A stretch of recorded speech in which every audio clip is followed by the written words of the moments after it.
We consider, evaluate, and postulate everything. Welcome to Capacity Cast with your hosts Michael and Scott. Let's get started.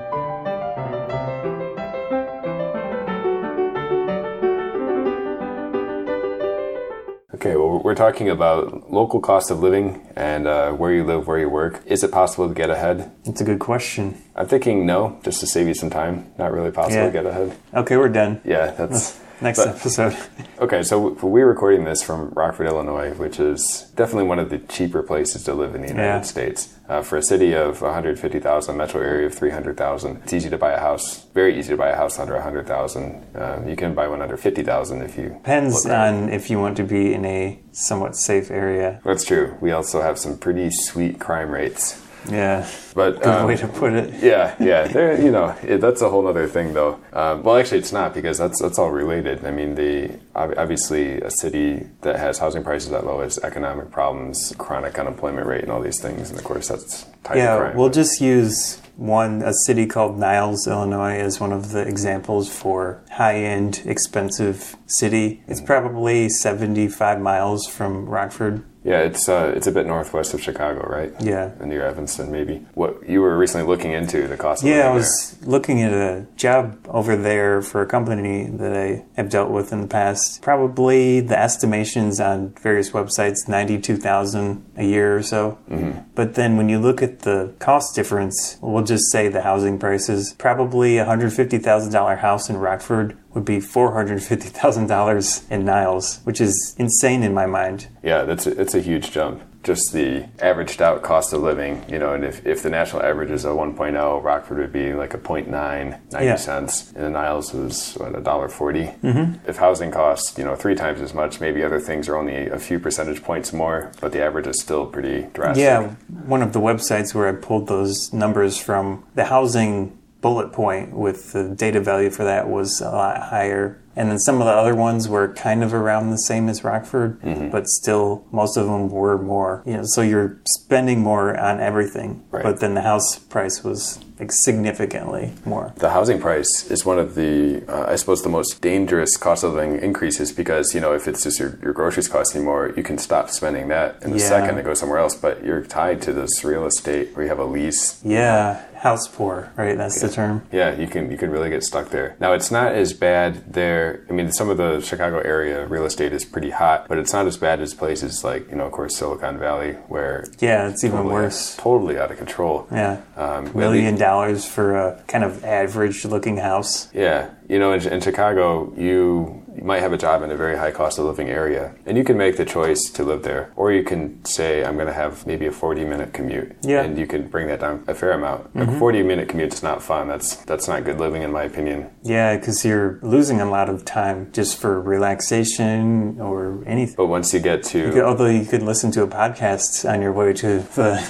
job and back. You can. This is a very short commute-friendly podcast. But yeah, you can listen to like 3 of our episodes in 40-minute commute. Just queue it up. But 40 minutes is still kind of low compared. So in, near San Francisco, unless you make a good amount of money, you're looking at a 2-hour commute just to be able to afford to live there. That's crazy. I just was at a programming conference a couple months ago, and the keynote speaker was somebody who had worked his way up from the Comcast call center in Philadelphia to being an engineer at Slack, making like $200,000 a year or whatever. So he'd done well, but he talked about the job that brought him to Silicon Valley was Microsoft in San Francisco, and they offered him $120,000 a year. And this guy, he had 3 kids, but he didn't really have any significant expenses going on, but that $120,000 a year was little enough that he was having to steal free pizza from work events to be able to feed his family for a couple of meals a week. Oh, wow. They were priced out, and they didn't have like a really nice apartment or anything like that. That's just sad. It can get really drastic. Yeah. But I guess that's the sort of choice that people are having to make now. Well, he probably came from an area where he saw 120,000. That seems like so much to him at that time. But then the reality hits of everyone in that area is making more money on housing, so they get more income for their rented houses or whatever.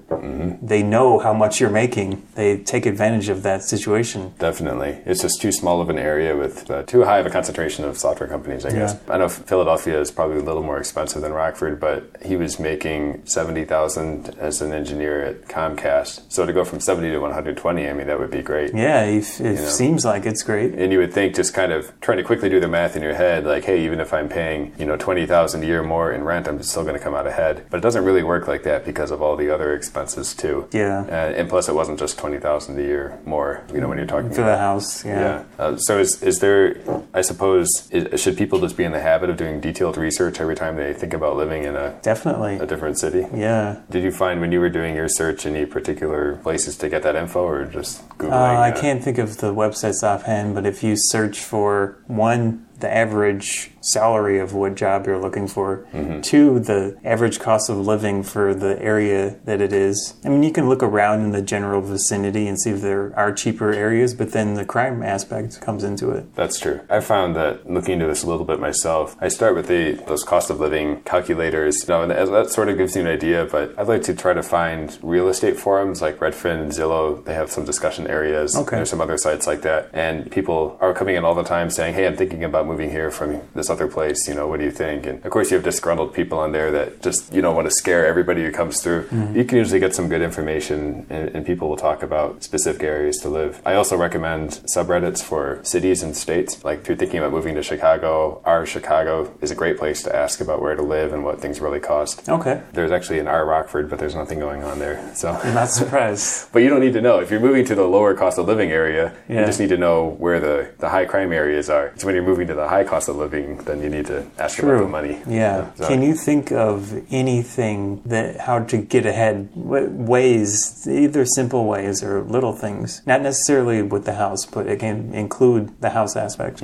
I definitely think that in the Chicago suburbs anyway, like Niles, garage sailing is a great way to get ahead, if that's the sort of thing you mean. Just because there are a lot of people who make some good money, and they're just basically throwing out stuff, and it's not used very much. Okay. So saving on your kind of household and clothing budget, can free up some room. But as far as the best way to really get ahead, as far as salary versus cost of living, is a remote job or to freelance and live in a low cost of living area. Oh, definitely. Yeah. I feel like that's like not as easy to make happen, but if you can. No. Yeah, it just seems like right now, I mean, it's more extreme if you do it from one country to another, but that's obviously even less available.